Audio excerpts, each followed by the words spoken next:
BBAలో university second rank, third rank సాధించడం Sun International విద్యార్థులకే సాధ్యం. పోలవరం జాతీయ ప్రాజెక్ట్. ఆ ప్రాజెక్టు నిర్మాణానికి అవసరమైన ప్రతి పైసా కేంద్రమే భరించాలి.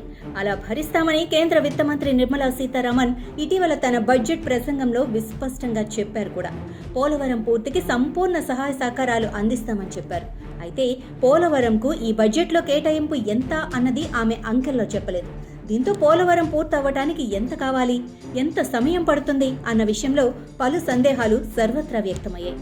ఇటు ఆంధ్రప్రదేశ్ ముఖ్యమంత్రి నారా చంద్రబాబు నాయుడు అమరావతి, పోలవరంలకు అత్యంత ప్రాధాన్యత ఇచ్చి పనులను పరిగెత్తించాలని భావిస్తున్నారు.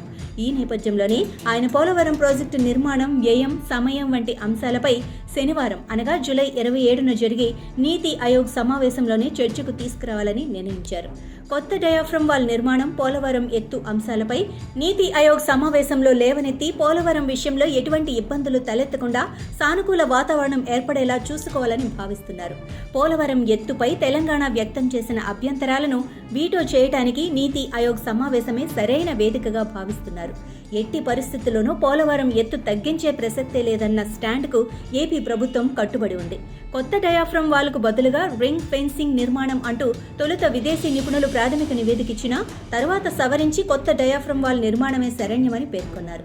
ఈ విషయంలో కూడా ఎటువంటి ద్వైతీభావం లేకుండా కొత్త డయాఫ్రమ్ వాల్ నిర్దిష్ట కాల పరిమితిలో నిర్మించే విషయంలో కూడా నీతి ఆయోగ్ సమావేశంలో ఒక స్పష్టత వచ్చేలా చంద్రబాబు చర్చించనున్నారు.